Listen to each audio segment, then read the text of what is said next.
광운대학교 김정공 교수입니다. 저는 현재 그 한반도 메타버스 연구원 원장을 맡고 있는데요.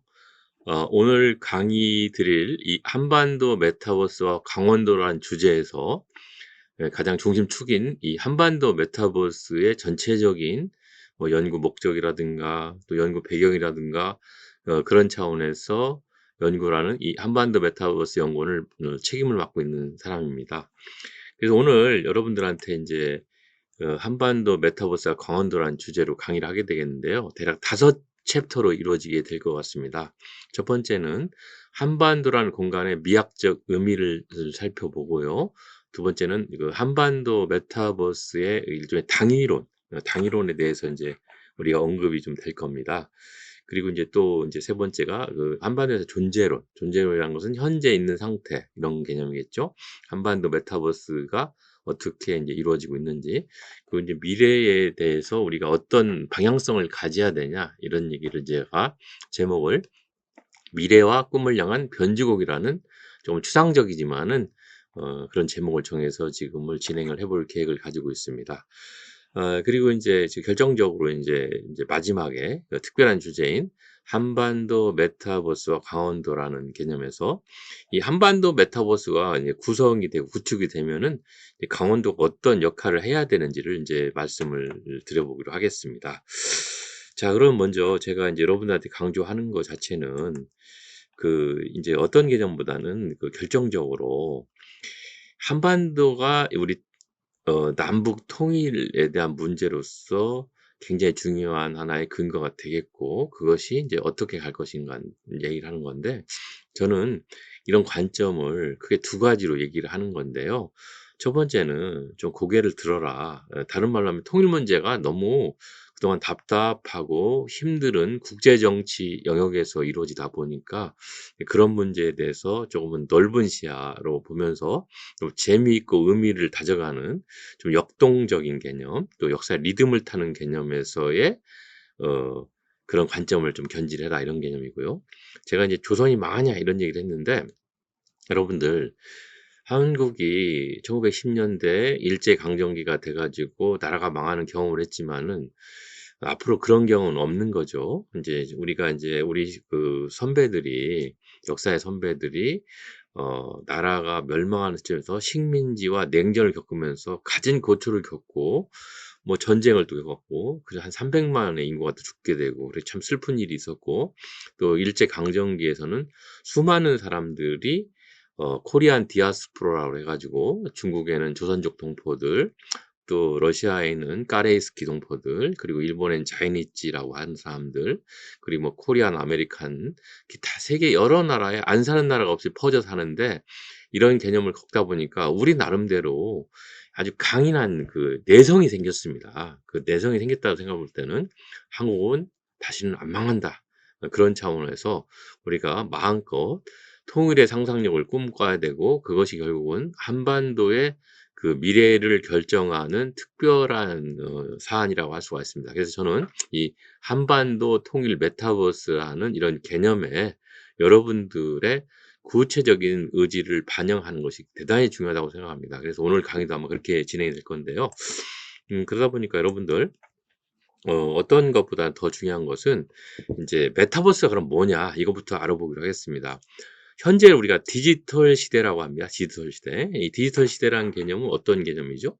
여러분 잘 아시겠지만은 모든 것이 ICT, 정보통신 기술을 토대로 해 가지고 모든 것이 전환이 되는 것인데, 그러다 보니까 세상을 크게 나눠 보면은 대국적으로도 디지털 시대고 대세적으로도 흐름상 봐도 디지털 시대라는 거죠. 근데 이 디지털 시대에는 이 뒤안길이 있습니다. 그냥 쉬운 문제가 아니라 좀 디지털 시대가 이루어지다 보니까 뭐 AI, 클라우딩 컴퓨터, 빅데이터, 뭐 인공지능 다 좋다고는 하지만은 실제적으로는 좀 변동이 심하고요.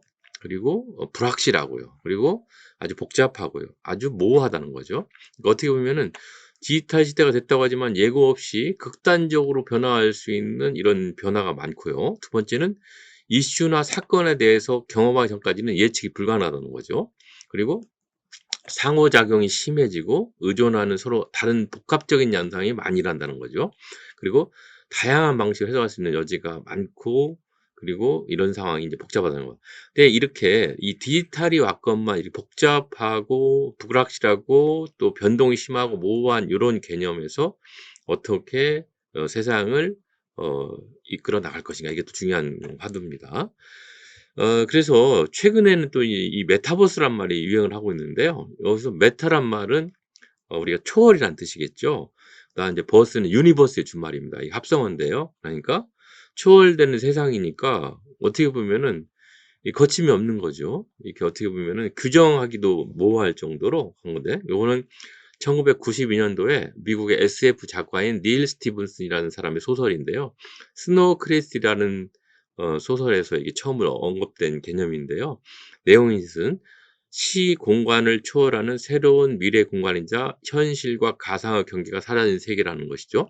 우리가 제임스 카메론 감독의 아바타란 영화가 2008, 9년도에 나와서 굉장히 인기를 끌었는데 최근에 아바타 2가 나왔다고 하는데 그 아바타 2의 컨셉으로 보면은 메타버스가 이제 우리가 무엇인가가 이제 이해가 될 수가 있는 거죠. 그런 의미에서 메타버스죠. 그러니까 어떻게 보면은 앞서 얘기했듯이 이 한반도라는 것에서 디지털 시대를 살아가면서 메타버스를 열어간다는 것은 조금 이제 시기적으로도 이렇게 합리적으로 이렇게 맞아떨어지는 부분이 있습니다. 최근에 메타버스를 이렇게 살펴보면은요. 이렇게 뭐 포트나이트 같은 게임, 그리고 노블록스 같은 게임 이런 게임형이 있고요. 그다음 이제 우리 네이버의 제페토라든지 이프렌드 같은 소셜형 게임, 이렇게 일종의 사회적인 기반하는 소셜 네트워킹 서비스 상태에서의 그러니까 일종의 웹 기반에서의 메타버스 세계에 구축된 소셜형 게임이 있다는 거죠. 이것도 이제 메타버스의 한 패턴입니다. 그다음에 이제 마이스형이라고 그래서요. 이 마이스라는 것은 우리가 미팅, 뭐 또 인센티브 트래벨, 그리고 이제 컨벤션, 이벤트의 준말인데요. 한마디로 수업이 이루어진다든지 행사가 이루어진다든지 이런 것을 우리가 마이스형 메타버스라고 합니다. 이렇게 크게 보면 세 가지고요. 이건 좀 더 전문적 기술적으로 알아보면은 몰입형이라고 하죠. 우리가 3D 또 홀로그래픽, AR, VR, 요새는 XR, MR 여러 가지 그 일종의 그 메타버스적인 기술이 있는데 그 기술들이 나름대로 체험적 관점에서 구현이 되는 거죠. 또 이 메타버스 세계에서는 아바타를 통해서 접속을 합니다. 우리가 이번에 아바타 2란 영화도 나왔지만은 그래서 이런 메타버스 상에서 이루어지는 이런 그 또 구분법이 있습니다. 그래서 앞서 얘기했듯이 이렇게 게임형, 소셜형, 마이스형으로 나눠볼 수도 있고요. 또 체험적 관점에서 몰입형이나 아바타 접속형으로 나눌 수가 있는 거죠. 이런 현상을 우리가 메타버스로 하는데 특히 이 코로나 팬데믹과 동시에 대체적으로 2020년 그러니까 코로나 팬데믹이 19년에 일어났는데 2020년, 21년, 22년 특히 올해 2022년도에 아주 왕성하게 이 일종의 ICT나 디지털 방향에서 일어나고 있는 하나의 흐름이 메타버스라고 할 수 있는 것입니다. 저희 연구원에서는 이런 관점에서 이것을 이 메타버스라는 특별한 디지털이나 ICT의 대전환을 한반도 문제와 연결해보자 해서 2022년 초부터 해서 몇 가지 특별한 세미나도 개최하고요.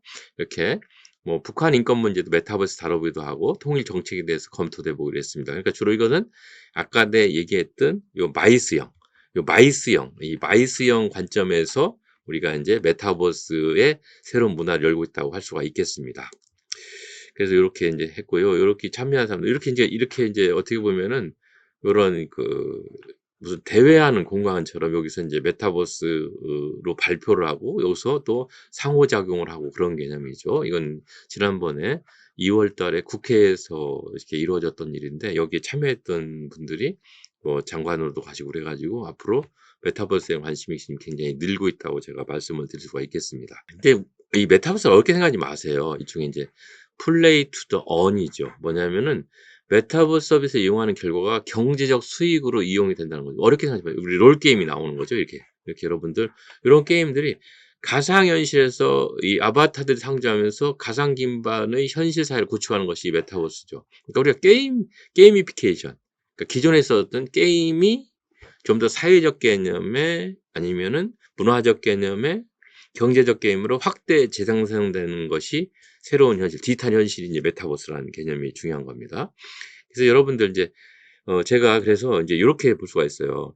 메타버스 그쵸 뭐냐. 여러분들 우리 한반도, 한국의 문화유산 중에 여기 앞에 제시된 여러분들 여기 보면은 이 국보 83호인 금동 미륵보살 방가 사유상 그리고 금동향 대학로 그리고 우리가 고려청자, 백자 다 어떻게 됩니까? 국보죠. 국보인데 여러분 굳이 따져보면은요. 반가 사유상이나 또 향로나 청자나 백자가 동북아시아, 중국이나 일본이나 몽골이나 대만에 다 있던 거예요. 그런데 이것은 누가 봐도 다 있다고 하지만 특별하죠. 특별하죠. 이거 보고 너무 아름다워. 특히 여기 금동 대향로 같은 경우는 찬사가 끊일 수밖에 없는 거죠. 다른 말로 하면은요. 디지털 세계, 메타버스 세계는 다 아는 거예요. 그지만은 한반도 개념의 메타버스는 이렇게 국보같이 정해진 맥락에서 최대치를 발현하는 거니까 특별하게 관심을 가져라. 제가 홀리스틱이라는 말 쓰고 있는데 다른 말로 하면은 전체적으로 디지털 세계가 되지만은 특히 한국의 메타버스는 특별한 홀리스틱. 전체인 듯 하면서 하나이고 하나인 듯 하면 전체이고 이런 국보가 사실은 홀리스틱한 거죠. 그렇죠? 이런 개념에서 제가 조금은 관념적이고 추상적인 언어지만은 요 홀리스틱한 개념의 그런 거. 그러니까 디지털에서 메타버스가 홀리스틱하다면은 전체 국보에서 전체 문화재에서 요 특별한 국보가 있는 거죠. 그런 개념에서 관점을 가지라는 얘기입니다. 그러니까 이렇게 제가 번번이 강조하지만 이 한반도라는 지리적 공간에서 이렇게 대륙과 해양이 이렇게 겹쳐 있는 반도 공간에서 특별하게 관심을 가지면은 이미지화 시킬 수도 있고 이것을 분석할 수도 있잖아요. 그럼 우리가 또 정치적으로도 이 한반도라는 개념이 있을 수가 있잖아요. 이래가지고 일종의 공간의 파티를 해보자는 거죠. 다른 말로 하면은 한반도를 디지털 트랜스포메이션 해보면은 우리가 현재는 남북이 가로막혀서 못 가고 있는 땅도 우리 땅으로 이 문화 영토를 만들 수가 있는 것이죠. 이게 디지털 메타버스입니다. 그래서 제가 여기서 중요한 것은 한반도라는 공간의 미학적 의미를 디지털에 되살려보자. 여기 있죠. 우리 XR은 확장되는 현실을 의미한다고 했지 않습니까? 그러니까 이게 일종의 공간의 파트인 거죠. 이 개념에서 한반도 메타버스는 그런 의미가 가하다는 생각이 듭니다. 근데 이 한반도, 그러니까 이 한반도 전역을 메타버스로 확대 재생산을 하다 보면은 여러분들 이제 어떤 일종의 한반도가 어떤 땅인지는 여러분들 이 한반도라는 공간이 어떤 정치, 경제, 사회, 문화적인 의미가 있는지는 따져볼 필요가 있습니다.